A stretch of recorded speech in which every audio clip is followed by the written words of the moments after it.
क्या होता है, अब हनुमान जी ने छलांग लगाई। एक सिद्धि है जो आकाश में उड़ जाने की प्राप्त हो जाती है। आकाश मार्ग से जाके वो लंका में प्रवेश हुआ। हनुमान जी, उनको कुछ आभास हो गया था, किसी जटायु नाम के एक पक्षी ने बता दिया था कि लंका का राजा रावण उठा कर ले गया। इसलिए वहां जाने की और किसी में हिम्मत नहीं थी। सूरवीर बलवान थे। हनुमान जी ने कहा कि मैं जाऊंगा तो कुछ ऐसी निशानी दो मुझे, ताकि मुझे पहचान सके कि मैं ऐरा गहरा व्यक्ति नहीं हूं, मुझ पर विश्वास करे माता। तो कहते हैं रामचंद्र जी ने अपनी छाप दे दी, अंगूठी निकाल के, उस पर नाम लिखा था उनका, और उसको सीता खूब पहचानती थी। उधर से सीता को घना दुखी कर ही रखा था, सता रखा था रावण ने, एक नौलखे बाग में छोड़ रखा था और उससे रोजाना यातना दिलाता था और अपनी पत्नी बनने की स्वीकृति वो उससे करवाना चाहता था। वो उसने स्वीकार नहीं की और रावण को एक श्राप लगा हुआ था कि तू कभी किसी औरत के साथ बलात् नहीं कर सकेगा। स्वेच्छा से कोई संपर्क हो तो वो अलग बात है, लेकिन तू किसी का ऐसे जबरदस्ती नहीं कर पाएगा, नहीं तो गल जाएगा। तो इस डर से वो जबरदस्ती नहीं कर पा रहा था और उधर से उसको पीड़ित कर रहा था कि स्वयं यश कर दे, लेकिन वो सीता ने नहीं किया था। एक वृक्ष के नीचे बैठी थी और अपने कर्मों को कोस रही थी। छोटा सा रूप बनाकर एक बंदर का हनुमान जी उसी वृक्ष के ऊपर बैठ गए थे। यातना देने के लिए औरतें आई थी तो भी उसने देखा था। जब वो चली गई उसके बाद फिर हनुमान जी ने ऊपर से वह अंगूठी डाल दी। वो तो राजदूत बनकर गए थे। जब अंगूठी देखी सीता ने, तो आपने कथाएं खूब सुन रखी हैं, ज्यादा ना सुनाऊंगा, तो उसने सोचा कि ये बंदर अंगूठी उठाकर लाया तो मेरे पति की मृत्यु होगी। तो उसने पूछा, तो फिर वो नीचे आया, अपना थोड़ा ठीक सा रूप बना के खड़े हो गए और कहा, माता मैं ऐसे ऐसे रामचंद्र जी ने भेजा हूं और ये कहानी है। अब कहने का भाव ये है कि वो जो कुछ भी उसने उद्मस्ताया हो तो आपने पता ही है। हनुमान जी ने नौलखा बाग भी उजाड़ दिया उसका और सारा कुछ कर दिया। क्योंकि आज कथा का विषय कुछ अन्य है, इसलिए यहाँ लंबा प्रकरण नहीं करूँगा। तो उसमें हनुमान जी ने कहा कि माता मुझे भूख लगी है। तो उसने कहा, इस बाग के किसी वृक्ष के फल को तोड़ के मत खाना भाई, नहीं तो मेरी पिटाई होगी। मेरे को आदेश है, कोई फल गिर जाए तो खाना, तो टूटा हुआ अपने आप तोड़ के नहीं खाएगी। तो हनुमान जी का उठा गुस्सा, उसको गुस्सा हुआ।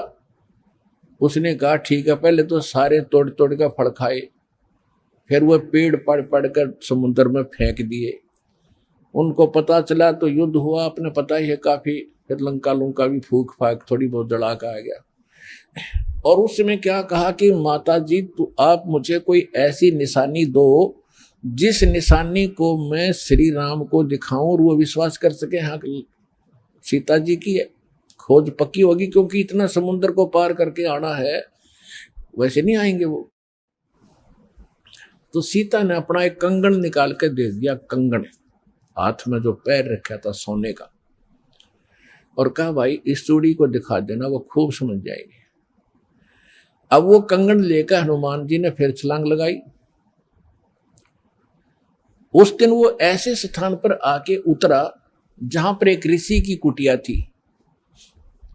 वो ऋषि कौन थे? मुनिंद्र ऋषि स्वयं परमेश्वर थे। वहां सुंदर बाग लगा हुआ था, कुछ क्षेत्र में एक सुंदर सरोवर भरा था जल का। तो सुबह सुबह का समय था। हनुमान जी ने सोचा कि बहुत मनोरम स्थान है और यहाँ कुछ स्नान करूंगा, सामने बाग सुंदर फलों से लदपद है, आहार करूंगा और फिर ऋषि जी भी साथ में है, इनके दर्शन करूंगा, पहले स्नान कर लेता हूं। अब जो कंगन वो लाया था उसको रख दिया पत्थर पे और स्नान करने के लिए प्रवेश किया सरोवर में। अब उन्होंने जो ही स्नान करने की चेष्टा की, लेकिन एक दृष्टि थी ऐसी कंगन पे कि जय ये कंगन गुम हो गया, कोई जानवर पक्षी उठा ले गया तो मेरी सारी मेहनत व्यर्थ जाएगी, सब परिश्रम व्यर्थ होगा। इसलिए नहा रहा था पर नजर था जैसे सर्प का मणि के ऊपर रहती है ओस चाटते समय, तो इसी प्रकार नहा रहा था, दृष्टि कंगन पे। इतने में एक बंदर आया, दौड़ा दौड़ा और कंगन उठाकर भाग लिया। आगे आगे बंदर, पीछे पीछे हनुमान। उस ऋषि के आश्रम में बंदर प्रवेश कर गया। बाहर आंगन में एक घड़ा रखा था, अच्छा बड़ा घड़ा। बंदर दौड़ता दौड़ता घड़े में कंगन डालकर आगे भाग गया। अब सुखी सांस ली कि कोई बात नहीं, ये समुद्र में डाल देता तो बातें बिगड़ जाती, घड़े में डाल दिया। फिर धीरे धीरे चले हनुमान जी। पहले घड़े में देखा उसने, ऋषि को तो पीछे प्रणाम करना था, तो घड़े में क्या देखा कि घड़े के अंदर ऐसे ऐसे कंगन हजारों की संख्या में पड़े, सेम टू सेम। अब उसने सोचा भाई मैंने तो इतनी पहचान नहीं, कोई कंगन कौन सा है। और श्री रामचंद्र जी तो सारा जानते हैं, उनके कंगन के ऊपर सारी निशानियों को पहचानेंगे, और मैं कोई गलती से दूसरा उठा ले गया तो वो मानेंगे नहीं। इसलिए वो ऋषि जी के चरणों में प्रणाम किया। परमात्मा ने मुनिंद्र रूप में बैठे थे, पूछा कि पहलवान कैसे आए। हनुमान जी ने कहा कि ऋषि जी आप कौन सी दुनिया में रहते हो। मुनिंद्र जी ने कहा क्या बात है, मैं तो इसी पृथ्वी धरातल पर ही तो रहता हूं। क्या आपको नहीं पता आज श्री राम के ऊपर कैसी आपत्ति आई है, ऐसे ऐसे उसकी पत्नी गुम हो गई थी, वो माता की खोज करके मैं आया हूं।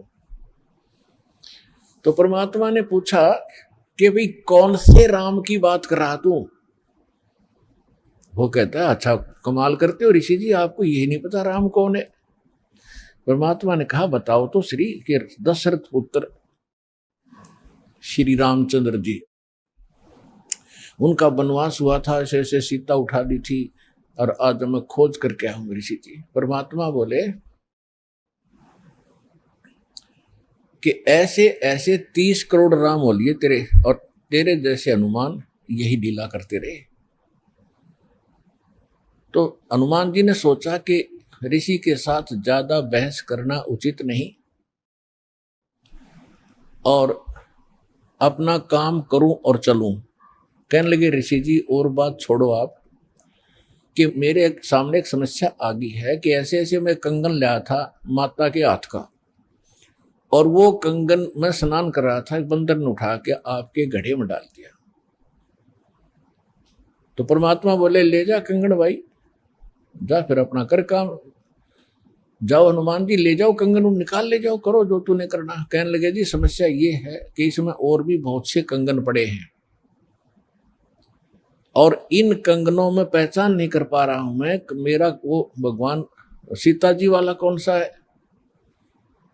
परमात्मा बोले रे भले आदमी तुम लाने वाला और तुझे पता नहीं, तो मैं क्या बताऊं, फिर खोज ले कौन सा है तेरा। तो चिंतित हो गया कि भगवान दया करो। परमात्मा बोले कि जौन सा चाहे वो उठा ले जा, और सेम टू सेम पाओगे, इसमें कोई दिक्कत नहीं। कैसे कैसे फिर ये कंगन आए कहां से आपके पास, कि अब सुन मैं कथा सुनाऊंगा तेरे को। जैसे ये रामचंद्र जो आत्मा है, ये विष्णु जी की आत्मा है। ऐसे ऐसे न जाने कितनी बार धक्के खा लिए इसने, कितनी बार जन्म लिया, कितनी बार मर लिया।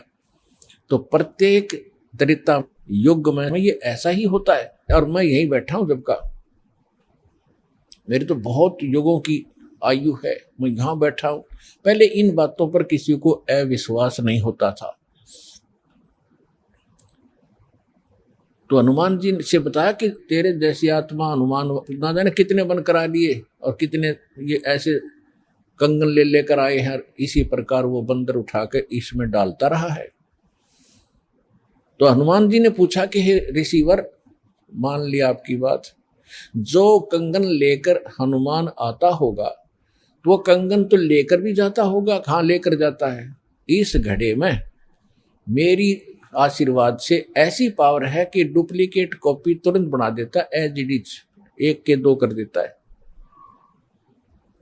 और नहीं विश्वास है तो ले ये कटोरा उठा के कोई दिया, ले इसमें डाल के देख ले।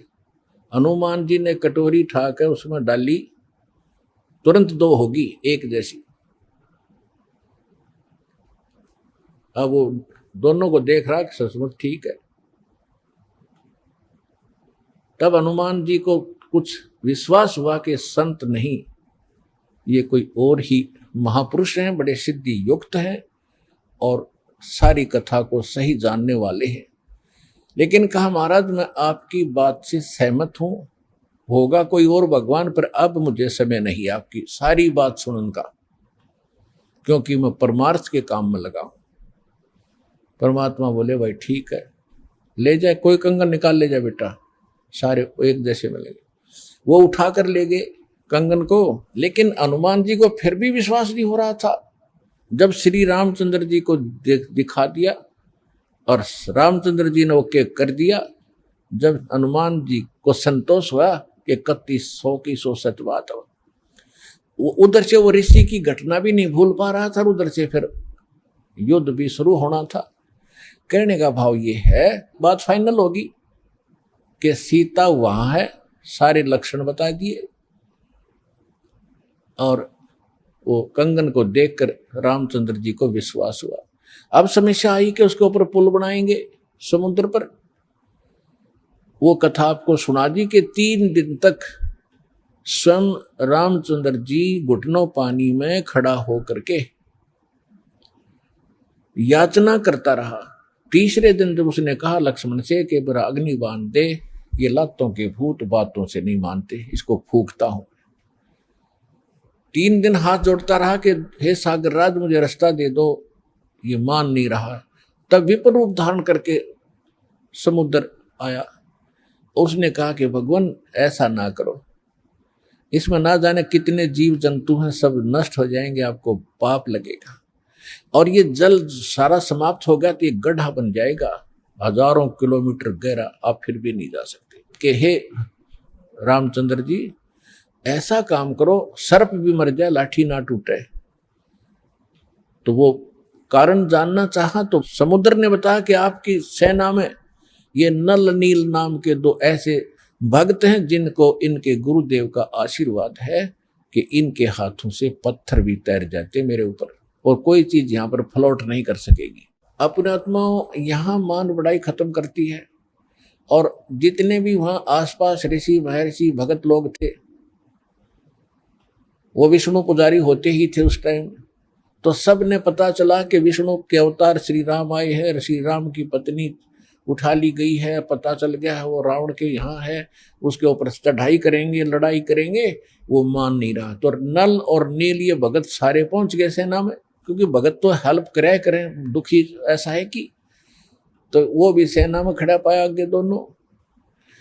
तो उनको बुलाया गया। रामचंद्र जी ने कहा भी नल नील कौन है, वो आगे आए।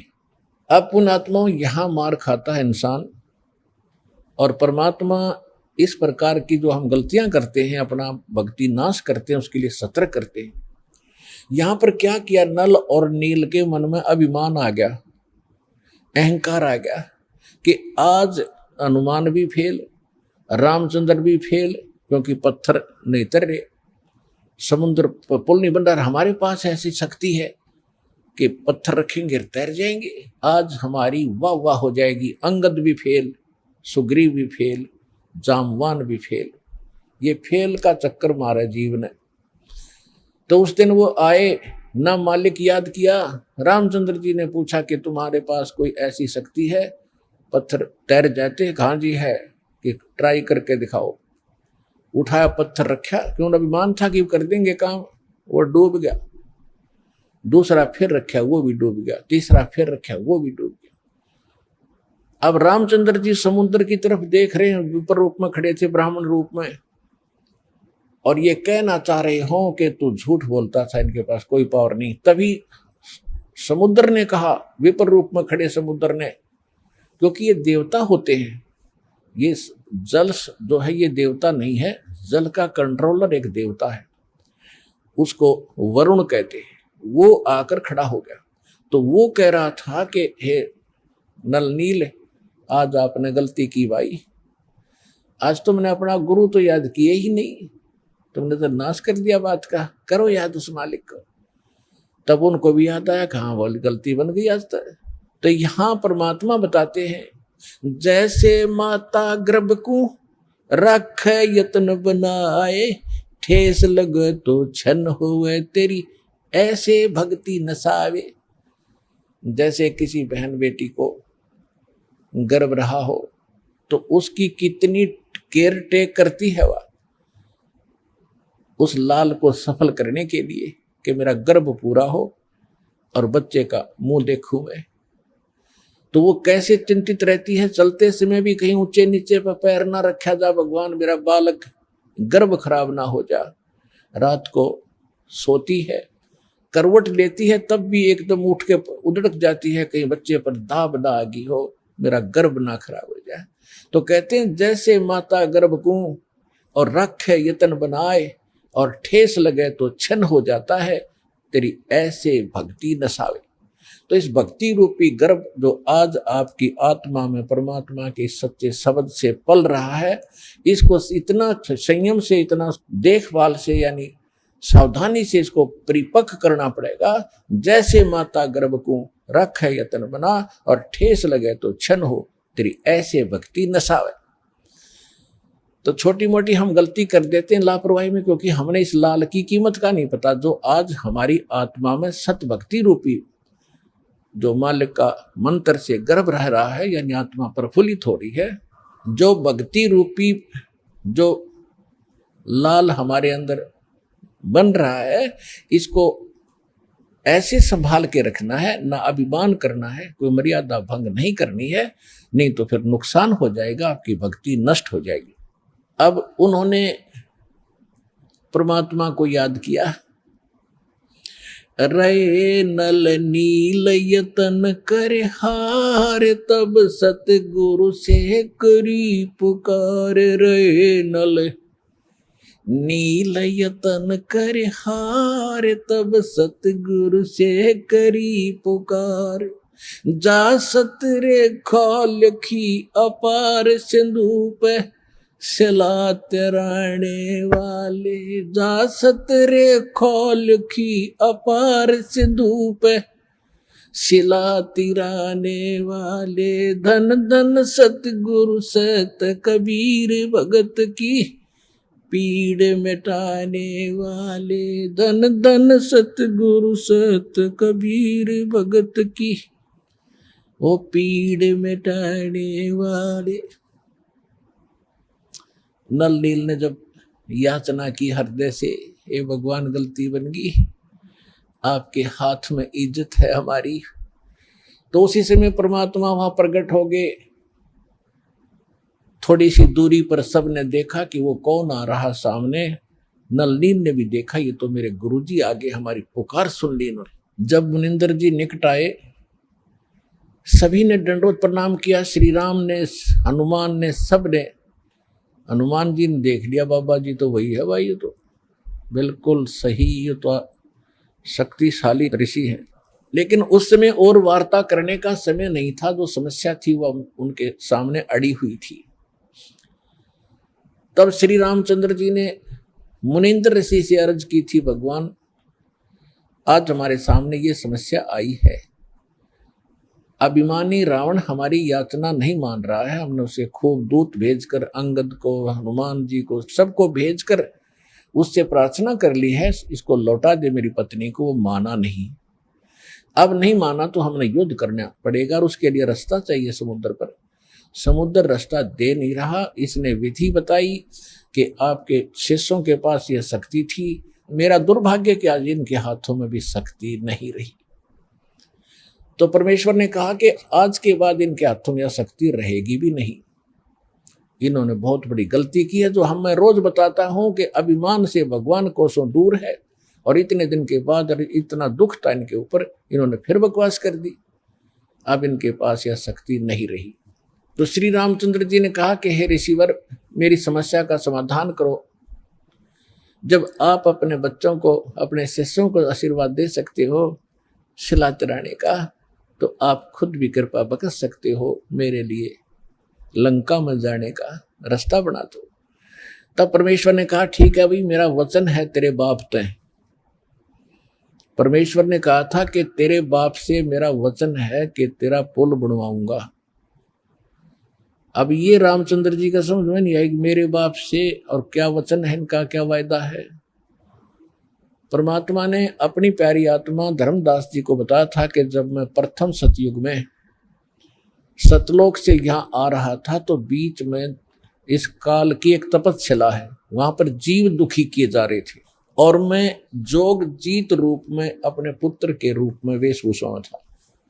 तो इसने पहले मेरे साथ कुछ बकवास करी थी, ज्योति निरंजन ने इसकी पार नहीं बसाई थी, तो मेरे चरणों में गिर गया था और इसने मेरे से वचनबद्ध करवा कर कुछ प्रार्थना की थी कि कुछ और सुविधा मुझे देना। उनमें से एक तो ये थी कि मेरा पुत्र विष्णु श्री राम रूप में जाएगा और ऐसे उसके प्रारब्ध में लिखा है कि उसकी पत्नी को रावण उठाएगा, समुद्र पर पुल नहीं बनेगा, आपके बगैर वहां कोई कृपा नहीं कर सकेगा, उसकी हेल्प नहीं कर सकेगा। तो परमात्मा ने स्वीकार किया था कि मैं ये काम भी करूंगा। फिर दूसरा वर्ग क्या था कि वो फिर समुद्र के ऊपर उसने जो तीर त्यार दिखा के जबरदस्ती धमका के रास्ता लेना चाहा था, इसका प्रतिशोध समुद्र लेगा। वो क्या करेगा कि जब ये श्री कृष्ण रूप में जाएगा और फिर ये क्या करेगा, बाद में मृत्यु के उपरांत एक राजा को दर्शन दे करके जगन्नाथ का मंदिर बनवाना चाहेगा अपनी महिमा बनाए रखने के लिए। तो उस पुरी के स्थान पर जो जगन्नाथ मंदिर बनवाओगा उसको समुद्र इस प्रतिशोध में नहीं बनने देगा कि इसने मेरी बेइज्जती की थी तीर दिखा के राम रूप में, इसका प्रतिशोध लेगा और वो मंदिर ने बनने नहीं देगा, बार बार तोड़ेगा। आप उसका मंदिर बनवाना, क्योंकि बच्चे हट कर लेते हैं तो वो मानते नहीं है, तो इसलिए वो कह रहा था जी आप दया करिए, वो मानेगा नहीं। तब परमेश्वर ने कहा था तथास्तु। और भी कई चीजें कही थी कि दूसरा ये मांगा था कि 3 युगों में जीव थोड़े पार करना, क्योंकि परमात्मा ने कहा था कि मैं कलयुग या तेरे नीचे के लोकों में जाऊंगा और तूने सबको मिसगाइड कर रखा है, सच्चा भगवान सच्चा ज्ञान छुपा रखा है, मैं सच्चाई बताऊंगा और सबको ज्ञान दूंगा, ऐसी भक्ति और नाम दूंगा, सभी तेरे लोक से पार होकर सतलोक जाएंगे।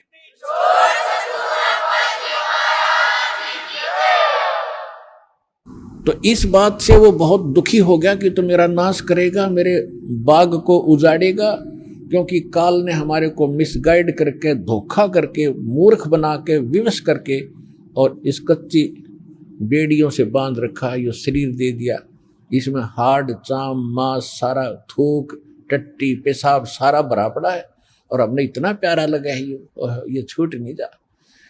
परमात्मा कहते इतना बढ़िया शरीर दूंगा, वहां जाकर ना नाड़ी होगी ना नस होगी ना कोई बीमारी ना हारी ना कोई बीपी हाई ना लो होगा। तो वो हमने पता ही नहीं था कोई ऐसा भी स्थान है जहाँ ऐसा सुख है। तो परमात्मा ने कहा था तेने क्या हाल कर रखा उन बच्चों का सारा, कोई गधा बना दिया कोई कुत्ता बना दिया, और जो मनुष्य वो कौन से सुखी हैं, उनको ऐसा ज्ञान दूंगा और ऐसा मंत्र दूंगा वो यहाँ भी सुखी होंगे, मेरे साथ सतलोक जाएंगे। तो इस बात से वो दुखी हो गया था काल, ये तो नाश करेगा मेरे बाग न उजाड़ेगा। भगवान का पता लग गया, सच्चे स्थान का पता लग गया तो यहाँ कौन रहेगा। तो तब उसने चरणों में गिर के रा करके कबीर भगवान से याचना की थी कि 3 युगों में जीव थोड़े ले जाना और चौथे युग में आप कितने ले जाना।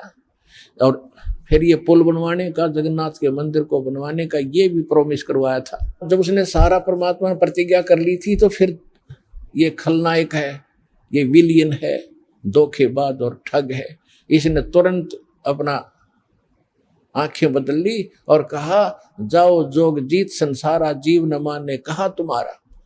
कहते हैं 12 पंथ करूं मैं साजा नाम तुम्हारा ले करूं आवाजा, और 12 पंथ नाम जो ले ही वो मेरे मुख में आन समोही। और पहले अंश हमारे जाई और पीछे अंश तुम्हारे आई, और जाइयो जोग जीत संसारा। परमात्मा ने कहा था कि फिर मैं त्रेता युग में जाऊंगा, ठीक है भाई, चौथे युग में जाऊंगा कलयुग में और फिर पार कर लूंगा। तूने गलती तो मेरे से करवा ही ली। वैसे मालिक ने गलती नहीं की, दाता को पता था कि सतयुग त्रेता द्वापर में ये दुखी नहीं होंगे, और जब तक जीव दुखी नहीं होगा इतना भगवान नहीं पहचान सकता। इसलिए दाता ने जानबूझकर उसको यश कर दी थी और वो बन गया था स्याणा अपने आप में इंटेलिजेंट बन रहा था कि मैंने रोल मार ली भगवान की, है मैंने इनकी अकल मार ली, मालिक ने अकल मारी उसकी। अब वो क्या कह रहा था कि देख लेना कलयुग जब आएगा, पहले मैं अपने दूत भेज के ऐसा गलत प्रचार करवा दूंगा, ब्रह्मा विष्णु महेश तक सीमित कर दूंगा, कोई पत्थर कोई पानी कोई मंदिर कोई मस्जिद गुरुद्वारों में बांध दूंगा, और पहले अंश हमारे जाई पीछे अंश तुम्हारा आई, जाओ जोग जित संसारा जीवन मन फिर कहा तुम्हारा। कि पहले मेरे दूत जाएंगे और सारा उल्टा ज्ञान उल्टा भगवान उल्टा विधान सबको बता देंगे, गलत मंत्रों से रटा देंगे। ये राधा स्वामी पंथ, धन धन सतगुरु पंथ, निरंकारी पंथ, ये रासाराम जैसे ये सारे नकली पंथ काल के चलाए हुए। तो परमात्मा को पता था कि इसने कर लेते सारे जुगाड़ अपने, और जब मेरा दास जाएगा ऐसे समय में जब इनके परिपक्व हो चुके होंगे सारे पंथ, इन्हें जो कहना सुनना होगा वो सब कह चुके होंगे, जो ज्ञान देना होगा वो दे चुके होंगे, जो नाम देना होगा वो नाम दे चुके होंगे। और जब मेरा दास जाएगा वो प्रमाणित करके दिखाएगा कि सच्चाई ये है झूठ ये है, तो 2 मिनट में मेरे बच्चे मुझे पहचानेंगे और मेरे पास आ जाएंगे।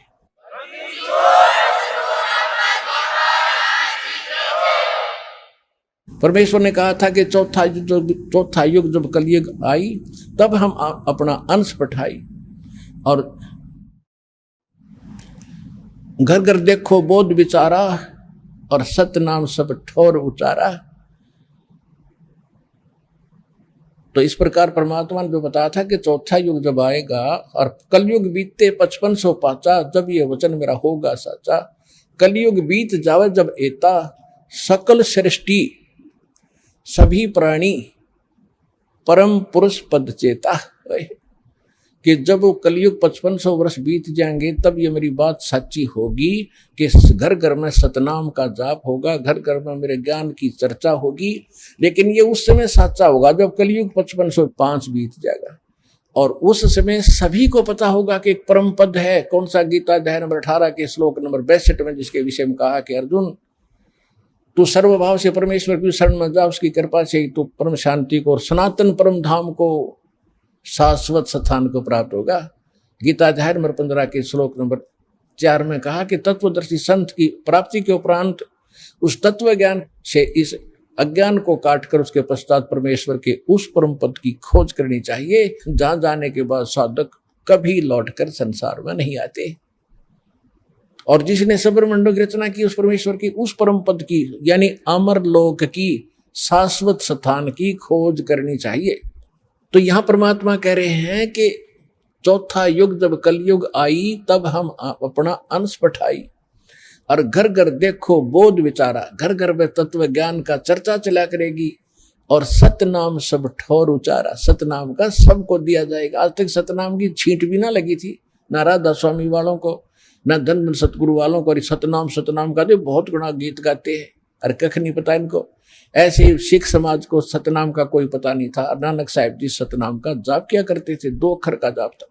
लेकिन इन महापुरुषों को परमात्मा ने सख्त हिदायत दे दी थी कि अभी डिस्क्लोज ना करना, नहीं तो काल के दूतों का दाव लग जाएगा और ये सब बच्चे मुझे पहचान नहीं पाएंगे। तो महापुरुष थे, उन्होंने जो कह दिया सो फाइनल। को तो भगवान से मिलकर आए थे, भगवान की एक एक बात को उन्होंने स्वीकारा और उसी तरह आचरण किया। तो अब परमात्मा ने कहा कि जब 5505 वर्ष बीत जाएगा कलयुग, उसके बाद सबके मुंह पर सतनाम का जाप होगा। आप देख रहे हो, धन धन हो गए आप। इस सतनाम का किसी को पता भी नहीं था, आप सतनाम का जाप कर रहे हैं 8-8, 10-10 वर्ष के। तो सौभाग्य तुम्हारा, भगवान के विशेष कृपा पात्र बच्चे हो आप, जो सतलोक आश्रम बरवाला जिला हिसार हरियाणा में पहुंच रहे हो, दीक्षा प्राप्त कर रहे हो।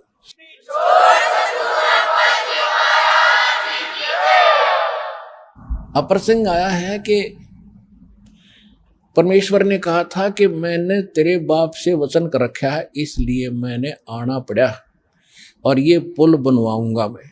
अब रामचंद्र के बात समझ नहीं आ, मेरे पिता से कैसे वचन हुए होंगे। सोचा कभी बात होगी इनकी, पिताजी के पास साधु संत आते ही रहे थे।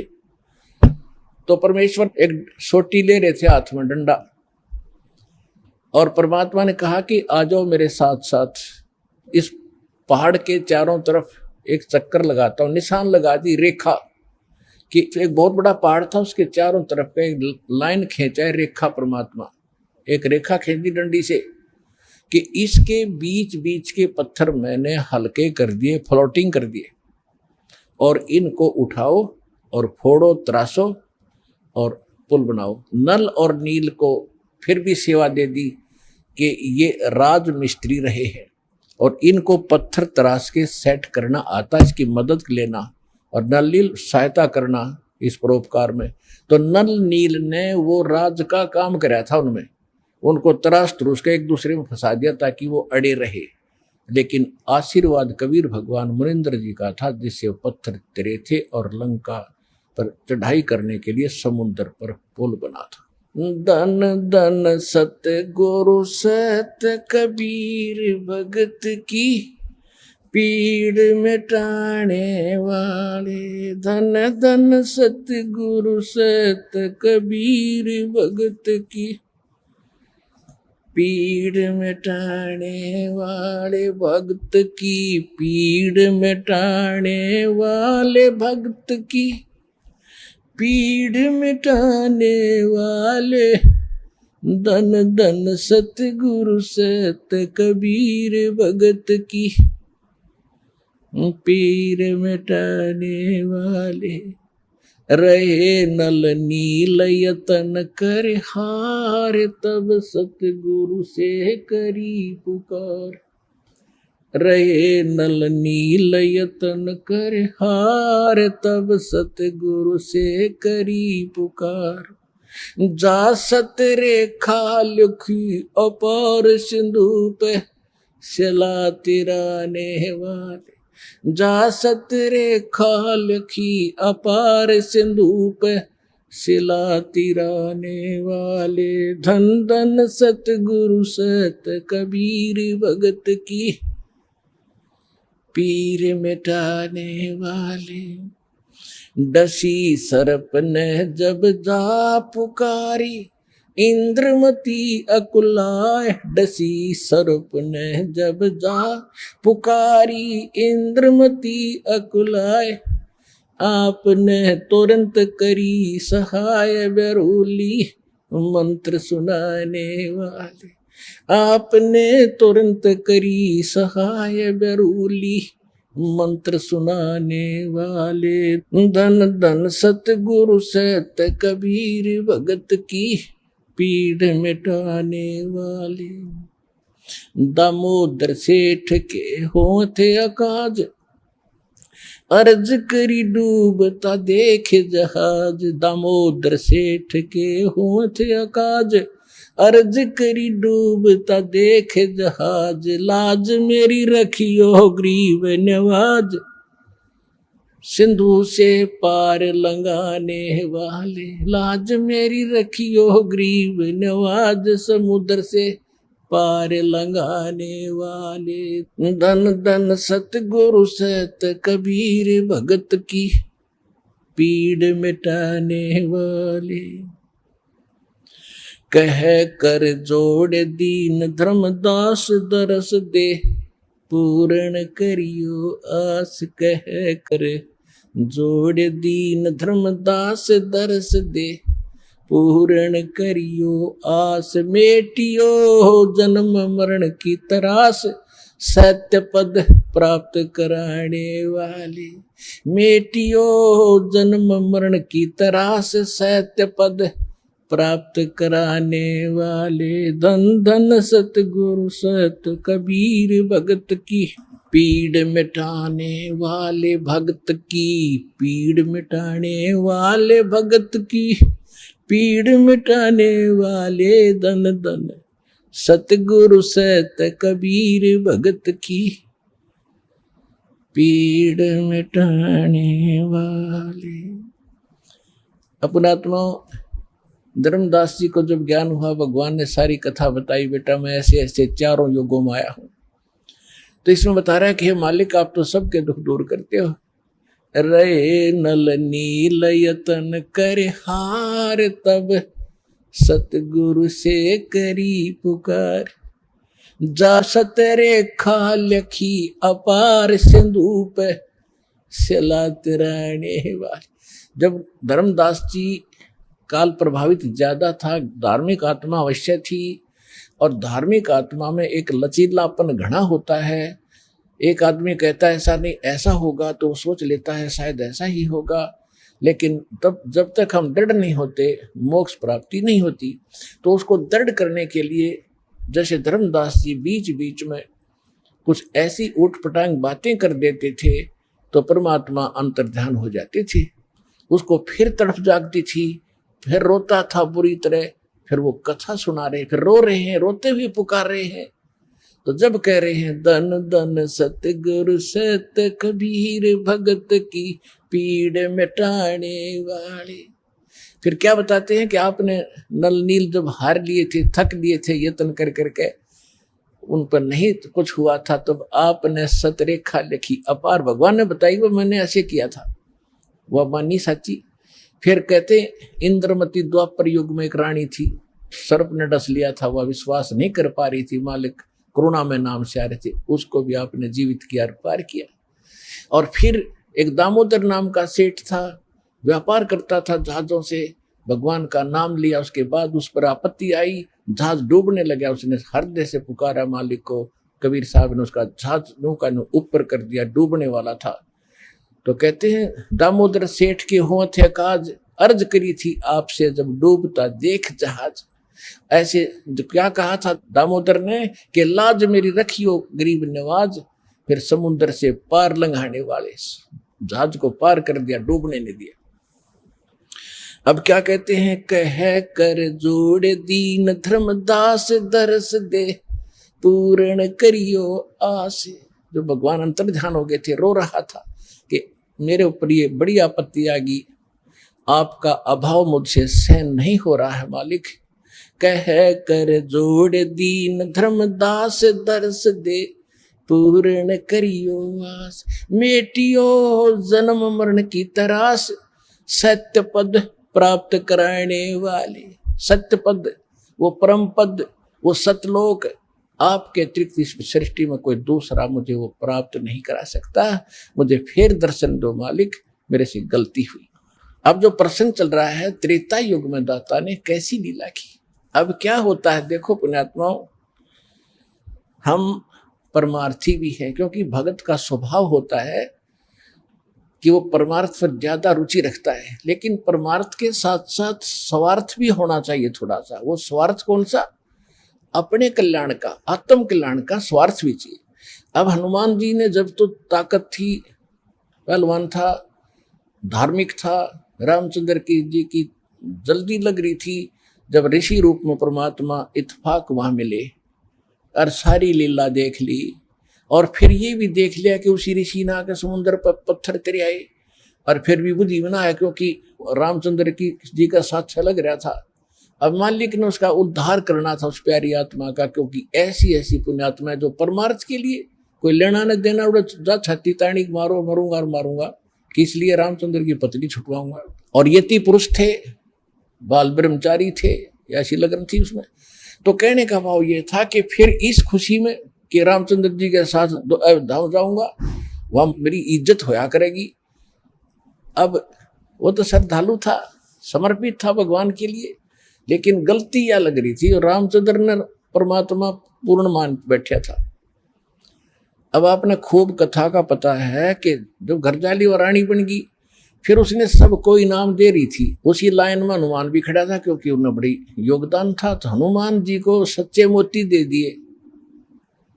हनुमान जी ने उनका पहलवान था, इन्हें फोड़ फोड़ के गिर दिए तले। तो सीता को अच्छा नहीं लगा, कहने लगे रे बन्नर के बन्नर, तेरे को अकल भी नहीं इतनी कि तू पता कितने कीमती मोती थे, तेने क्या कर दिया, ये क्यों फोड़ डाले। उसने ये कहा कि मैं इसमें ये देख रहा था, इन मोतियों में कहीं राम का नाम है तो मेरे काम है, नहीं तो मेरे काम नहीं है। तो वो कहने लगी तू रहा बंदर का बंदर, और बंदर तो खुद थी, जब अकल नहीं उसके अंदर इतनी भी। तो उसने उसको लताड़ दिया कि तू बंदर का बंदर है, तेरा ठिकाना यहाँ नहीं, तेरे जंगल में जाना चाहिए। हनुमान जी का ठेस लगी और उठा कर अपना लंगोट जा बैठा पहाड़ पे। अब बैठा एकला, यहां संसारिक परमार्थ करने से उसको क्या मिला ये लोग इतना ही देते हैं। जब हम भगवान की शरण में होंगे और फिर परमार्थ करेंगे, परमात्मा हमारे साथ होगा, उस परमार्थ का फल अलग होगा।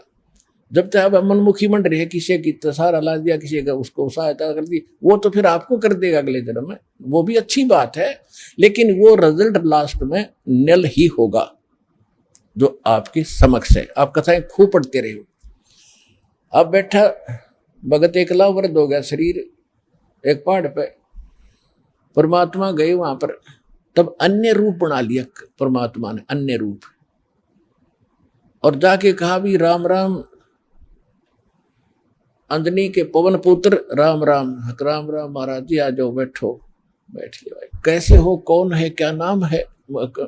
तूने बताया भाई मेरा नाम तो कोई है नहीं, मैं तो ऐसे भटक रहा हूँ और परमात्मा की खोज में लगा हुआ हूँ, ऐसे ऐसे मुझे, आप भगत आदमी हो, आपसे दो चर्चा करने यहाँ बैठ जाता हूँ, थोड़ी देर राम नाम की चर्चा कर लूँ। कहा करो करो।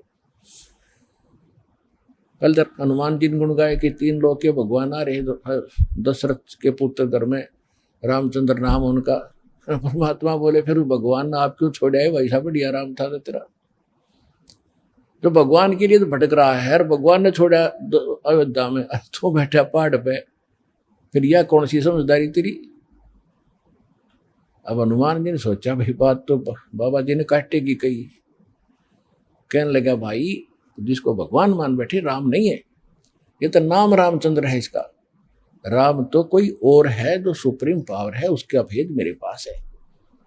इस राम तो पता नहीं कितने मर लिए। तब उसने कहा कि ये बात एक बाबा जी और कहा था मुझे ऋषि जी वहां पर। तब परमात्मा ने वो रूप बनाया कि भाई मैं हूं वही, तेरे लिए भटक रहा हूं प्यारी आत्मा। चरणों में शीश रख दिया हनुमान जी ने कि महाराज जी मुझे ज्ञान बता दो। परमात्मा बोले अब थक लिया तू संसार से, देख लिया तेने क्या उपकार किया, तुझे क्या मिला वहां से, और उनको क्या मिलेगा वो फिर बता दूंगा। अब तेरे जचे को नहीं, सीता तो घर से निकाल ली जाएगी, और रामचंद्र डूब कर मरेगा सरयू नदी में लास्ट में। इनकी ये हालत होती है यहाँ पर। अब जब तो हनुमान जी का सारी साची लगे ठीक, क्यों उसका जूते लाग लिए वहां से। तुमने बोला महाराज वो सच्चा ज्ञान बताओ, मैं सारी सुनूंगा। सारा ज्ञान बताया कि मैं सीधा नु का भगवान हूं तो नहीं जचा कि मैं उस परमात्मा का संदेश लेकर आता हूं, 4 युगों में आता हूं। सारी कहानी सुनकर कति साची मान ली, और फिर कहा कि जब आंखें देखूं कि अभी आप वहां से आते जाते हो तो तब कुछ यकीन हो। तो परमात्मा वहां से उड़े आकाश में, और उसको दिव्य दृष्टि दे दी हनुमान जी ना, तो 1 किलोमीटर पाछे कुछ दिखा को नहीं।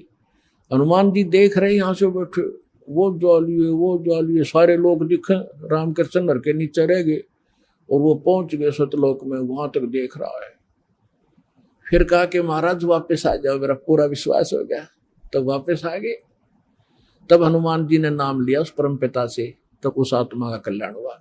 पुण्यात्माओं ये है सत्यनारायण कथा।